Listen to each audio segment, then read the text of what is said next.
इतने महंगे फोन होने के बावजूद भी हमें 4K वीडियो रिकॉर्डिंग का सपोर्ट इन्होंने नहीं दिया। पैसा बर्बाद।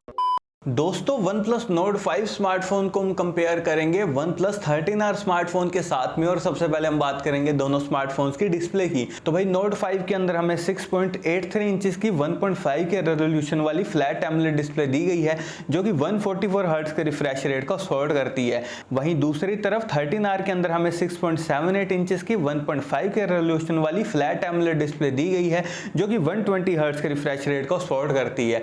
यानी कि दोस्तों डिस्प्ले यहाँ पर भाई कंटेंट वॉचिंग के हिसाब से दोनों स्मार्टफोन्स की एकदम बढ़िया वाली है, क्योंकि दोनों फोन्स के अंदर हमें 1.5 के रेजोल्यूशन वाली फ्लैट एमोलेड डिस्प्ले मिल रही है। तो भाई एकदम बढ़िया कंटेंट वॉचिंग आप कर पाएंगे, दोनों ही फोन्स में कोई दिक्कत नहीं आएगी। लेकिन दोस्तों अगर आपको 144 हर्ट्ज का हाईयर रिफ्रेश रेट भी चाहिए ना भाई, तब आपको कहां जाना है, OnePlus Nord 5 की तरफ जाना है।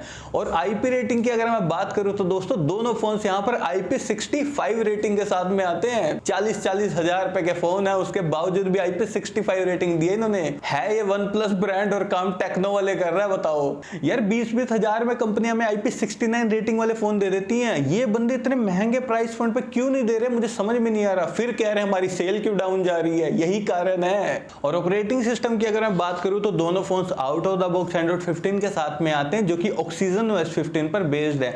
तो देखिए दोस्तों, लेटेस्ट ऑपरेटिंग सिस्टम और UI के मामले में यहाँ पर दोनों स्मार्टफोन भी बढ़िया हैं। और अपडेट्स की अगर मैं बात करूं तो दोनों फोन्स के अंदर हमें 4 साल के एंड्रॉइड अपडेट्स और 6 साल के सिक्योरिटी अपडेट्स भाई जरूर से देखने को मिलेंगे, उसमें आपको कोई भी दिक्कत नहीं आएगी। और अगर मैं बात करूं चिपसेट की, तो OnePlus Nord 5 के अंदर हमें Snapdragon 8s Gen 3 दिया गया, जो कि 4 नैनोमीटर टेक्नोलॉजी पर बेस्ड है। वहीं दूसरी तरफ OnePlus 13R के अंदर हमें Snapdragon 8 Gen 3 दिया गया, जो कि 4 नैनोमीटर टेक्नोलॉजी पर बेस्ड है। भाई जनता सोच रही होगी यार Snapdragon 8s Gen 3 8 Gen 3 same ही होंगे यार, नहीं दोस्तों, फर्क है दोनों प्रोसेसर में भाई।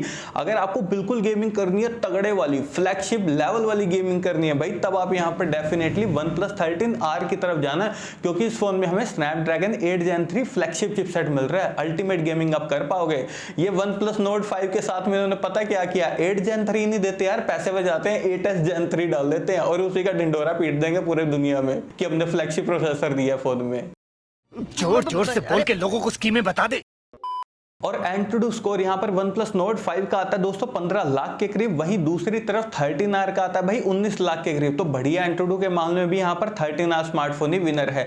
और देखिए दोस्तों, इन दोनों फोन्स को मैंने टैग कर दिया है, व्यू प्रोडक्ट्स के थ्रू जाकर आप उन्हें डायरेक्टली परचेस कर सकते हैं। और अब बारी आती है भाई बैक कैमरा सेटअप की। तो Nord 5 के बैक में हमें ड्यूल कैमरा का सेटअप दिया गया, वहीं दूसरी तरफ 13R के बैक में हमें ट्रिपल कैमरा का सेटअप दिया गया है। और सबसे पहले हम बात करेंगे Nord 5 की। तो इस फोन का मेन कैमरा 50 मेगापिक्सल का, जिसमें हमें Sony LYT 700 सेंसर दिया गया है, और जो अल्ट्रा वाइड कैमरा वो है 8 मेगापिक्सल का। वहीं दूसरी तरफ 13R का मेन कैमरा वो है 50 मेगापिक्सल का, और उसमें भी हमें Sony LYT 700 सेंसर दिया गया। अल्ट्रा वाइड कैमरा है 8 मेगापिक्सल का, और 2x टेलीफोटो कैमरा है 50 मेगापिक्सल का। दोस्तों काफी लोग तो ये सुन के खुश हो गए होंगे कि भाई साहब OnePlus 13R में हमें टेलीफोटो कैमरा मिल रहा है, लेकिन ध्यान दिया आपने 2x टेलीफोटो दिया है, हाँ 3x नहीं दिया। टेलीफोटो में भी इन्होंने कॉस्ट कटिंग करी है ये OnePlus ब्रांड वालों ने। और डिटेलिंग की अगर मैं बात करूं तो दोस्तों, जो OnePlus 13R का मेन कैमरा है ना, अच्छी डिटेलिंग के साथ में आपकी फोटोज क्लिक कर देगा, लेकिन प्राइस पॉइंट के हिसाब से मुझे कैमरा सेटअप इसका उतना बढ़िया भाई नहीं लगा। ये रियलिटी बात मैं आपको बता रहा हूं। मुझे इसके डायनामिक रेंज के शॉट्स में भाई प्रॉब्लम ही देखने को मिली है। इवन दोस्तों पोर्ट्रेट शॉट भी उतने बढ़िया इसने कैप्चर नहीं करे हैं। लेकिन वहीं दूसरी तरफ अगर मैं बात करूं Nord 5 की, तो इसका जो मेन कैमरा है 250 मेगापिक्सल का, भाई वेल ऑप्टिमाइज्ड है, नेचुरल डिटेलिंग में आपकी फोटोज क्लिक कर देगा। भाई कैमरा सेटअप को लेके आपको Nord 5 में बिल्कुल भी दिक्कत नहीं आएगी, ये बात तो भाई मानने वाली है। और पोर्ट्रेट शॉट्स मुझे यहाँ पर Nord 5 के काफी ज्यादा बढ़िया देखने को मिले हैं। और मैक्सिमम वीडियो रिकॉर्डिंग आप दोनों फोन्स के बैक कैमरा से 4K तक 60 FPS पर कर सकते हैं। साथ ही वीडियो स्टेबलाइजेशन के लिए दोनों smartphones OIS plus EIS technology को भी सपोर्ट करते हैं।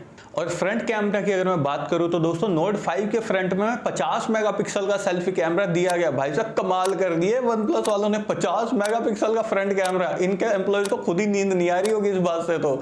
और इसके फ्रंट कैमरा से आप मैक्सिमम 4K तक वीडियो रिकॉर्डिंग 60 FPS पर कर सकते हैं। वहीं दूसरी तरफ OnePlus 13R के फ्रंट में हमें 16 मेगापिक्सल का सेल्फी कैमरा दिया गया है, बस दोस्तों 16 मेगापिक्सल। और इसके फ्रंट कैमरा से आप मैक्सिमम 1080 पिक्सल तक वीडियो रिकॉर्डिंग 30 FPS पर ही कर सकते हैं। 40,000 का फोन और क्या दे रहा है फ्रंट में 1080 पिक्सल, वो भी 30 FPS 60 FPS तक नहीं दिया इन्होंने। बहुत ही एवरेज फ्रंट कैमरा हमें 13R के फ्रंट में देखने को मिल रहा है दोस्तों, ध्यान रखिएगा। तो बढ़िया फ्रंट कैमरा अगर आपको चाहिए, वेल ऑप्टिमाइज चाहिए, डेफिनेटली आप नोट 5 की तरफ ही जरूर से जाइए। और बैटरी डिपार्टमेंट की अगर मैं बात करूं तो नोट 5 के अंदर हमें 6800 mAh बैटरी दी गई है, वहीं दूसरी तरफ 13R के अंदर हमें 6000 mAh बैटरी दी गई है। तो दोस्तों थोड़ी सी और बड़ी बैटरी चाहिए तब आपको नोट 5 की तरफ ही जाना है।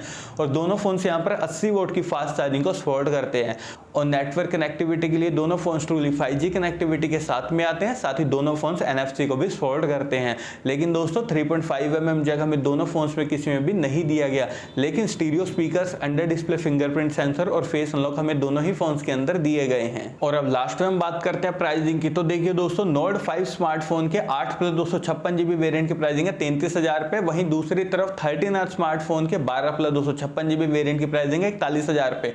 और अगर मैं यहाँ पर अपना पॉइंट ऑफ व्यू दूं ना इन दोनों स्मार्टफोन के लिए, तो देखिए दोस्तों, सिर्फ अगर आपको गेमिंग सेंट्रिक ही फोन चाहिए तब आपको 13R की तरफ जाना है, वो भी OnePlus की ब्रांड वैल्यू के हिसाब। और वहीं दूसरी तरफ दोस्तों, अगर आपको कैमरा भाई अच्छे वाला चाहिए और उसके अकॉर्डिंग अगर आपको फोन चाहिए, साथ में गेमिंग भी अगर आपको बढ़िया करनी है, तब आप यहाँ पर जाइए OnePlus Nord 5 की तरफ।